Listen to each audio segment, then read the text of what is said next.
একটা ছেলে একটা ভিখিরির কাছ থেকে মাত্র 1 টাকায় একটা মার্শাল আর্টসের গোপন বই কিনেছিল। ভিখিরি বলেছিল এই বইয়ের কুংফু শিখলে সে অপরাজেয় মাস্টার হয়ে যাবে, অথচ ছেলেটা এক নজরে বইয়ের সব কায়দা আয়ত্ত করে ফেলল। 30 বছর ধরে কঠোর অনুশীলনের পর সে অবশেষে পুরো বইটা পুরোপুরি রপ্ত করল। একদিন সে হ্রদের ধারে দাঁড়িয়ে হাত জলে ডুবিয়েছিল। হঠাৎ মনে হলো যেন তার হাতের তালু থেকে একটা প্রাচীন ড্রাগন বেরিয়ে আসতে চায়। তারপর সে আকাশের দিকে আঙুল তুলতেই উঁচুতে উঠতে থাকা একটা ফিনিক্স ধীরে ধীরে তার দিকে টানা হয়ে আসতে লাগলো। কিন্তু লোকটার চোখে সেটা শুধু একটা মুরগি আর একটা মাছ মনে হলো। সাথে সাথে তার মনে রাগ উঠল। ভিখিরিটা তাকে ঠকিয়েছে ভেবে সে জ্বলে গেল। অথচ এই অতুলনীয় কুংফু জানা লোকটার 7 বছরের মেয়েকে মানুষ করার জন্য কোনো উপায় না থাকায় তাকে ফুড ডেলিভারির লেখকের কাজ করতে হতো। সেদিন ডেলিভারি দিতে গিয়ে সে হঠাৎ দেখলো একটা পাথরের মূর্তি পড়তে চলেছে। ভালো মানুষ লোকটা তৎক্ষণাৎ হাত বাড়িয়ে ধরে ফেললো। মূর্তির ওজন টের পেয়ে ভাবলো এটা বোধহয় প্রপ। গটমট করে চলে যাওয়ার পর সবাই তবে বুঝলো 1500 কেজির পাথরের মূর্তি সে এক হাতে তুলে ধরেছিল। এই দৃশ্য তার মেয়েও দেখে ফেললো। বুঝতে পারলো বাবার মধ্যে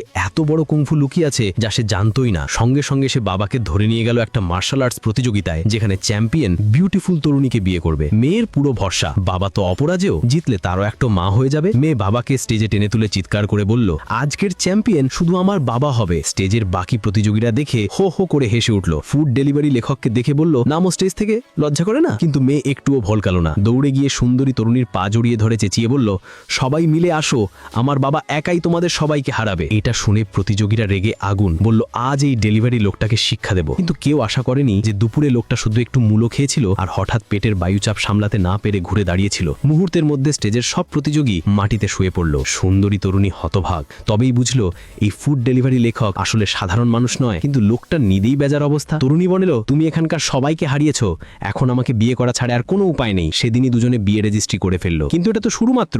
তরুণী আর দেরি করল না, সোজা লোকটাকে বাড়ি নিয়ে গেল। বাবা লোকটাকে দেখেই মুখ ভার করে বলল আমার মেয়ে জীবনের সবচেয়ে বড় ভুল করেছে, তুমি আমার মেয়ের যোগ্য নাও। তাই বাবা একটা পরীক্ষা দিলেন, পারিবারিক পবিত্র আগুন জ্বালাতে পারলে আর দেবতার অনুমোদন পেলে তবেই বিয়ে মঞ্জুর। লোকটা 3টে পবিত্র মোমবাতি জ্বালালো, কিচ্ছু হলো না। ঠিক সেই সময় সে ভাবলো এই সুযোগে পালাই। কিন্তু যেই না সে উঠতে যাচ্ছে হঠাৎ আকাশের দিকে একটা সোনালী আলোর রশ্মি ধাই করে উঠল।